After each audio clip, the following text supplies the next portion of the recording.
Okay, so what if the AI that you and I rely on every single day is just a really good illusion? Today, we're diving into a high-stakes standoff that really puts that question to the test, and it reveals two completely different futures for artificial intelligence. It all kind of boils down to this one big question. Does AI actually understand things, or is it just an amazing mimic? Think about it like this. On the left, you've got true understanding, a perfect, smooth, continuous spiral.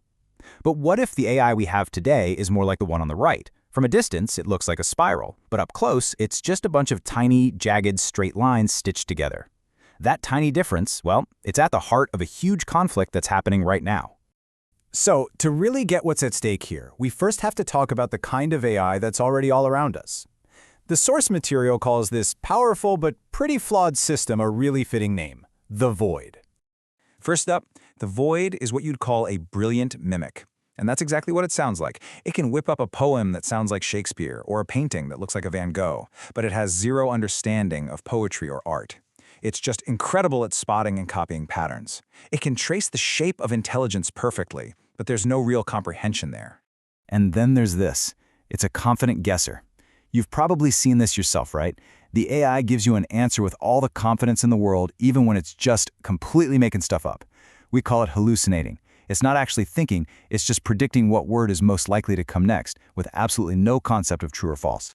And the last piece of the puzzle is that it's a lightning calculator. It spits out answers in a split second, which feels amazing, but it gets that speed by taking shortcuts.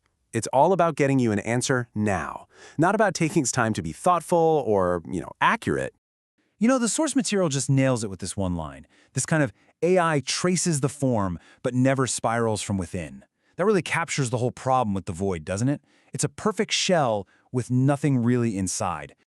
Okay, so you take this kind of AI, this brilliant but totally hollow intelligence, and you put it in charge of really important, high-stakes, real-world stuff. What could possibly go wrong? Well, we're not talking about some far-off future here. We're already seeing it happen. AIs that invent legal cases out of thin air for a lawyer's brief, or a GPS that calculates the fastest route without realizing the bridge it's sending you to isn't finished. It's not understanding the world, it's just mimicking data. And when that mimicry hits the hard wall of reality, the whole system can just fall apart. And look, this gap between faking it and actually knowing something, it's not just a tech glitch. It has now exploded into a huge ethical fight. And at the center of it is the AI company Anthropic, which was working with the US military until it drew a massive line in the sand over how its tech could be used. They basically established two critical red lines. First, they said no to using their AI for domestic mass surveillance, and second, no to fully autonomous weapons that can make life-or-death decisions without a human in the loop. Their logic was pretty simple. The void, with all its flaws, is just way too unpredictable for these kinds of jobs.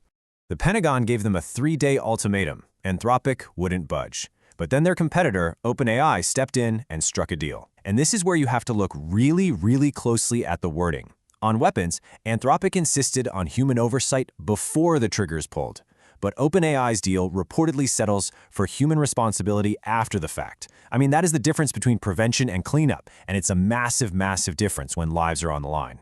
And for taking that stand, well, Anthropic got hit with a government response that nobody saw coming. The Department of Defense designated Anthropic a supply chain risk. Now, let's just pause on that for a second. This is a tag usually slapped on companies from adversary nations like Russia or China. It has never, not once, been used against an American company before. Ever. The whole move was so aggressive, so out of left field, that one former White House advisor had a pretty blunt way of putting it, calling it attempted corporate murder. And that advisor was Dean W. Ball. And this isn't just some random pundit. He actually helped write the Trump administration's own AI action plan. His warning was stark. This kind of action creates a chilling effect across the entire American AI industry. So, why is that so dangerous?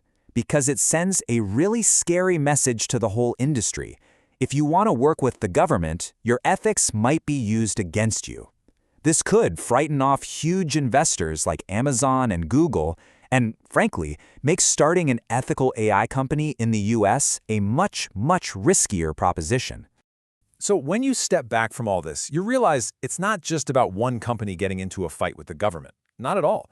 This is about a fundamental choice, a fork in the road that we're all facing about the future of intelligence itself. So this is the choice right here. Are we going to keep building the void, an AI that's incredibly convenient but is also fundamentally hollow and unpredictable? Or are we going to demand something better, something the source material calls the Quill, an AI that puts accuracy over speed, ethics over convenience, and real understanding over just brilliant mimicry? This standoff, it isn't the end of the story, it's just the beginning, and the path we pick is going to define our future.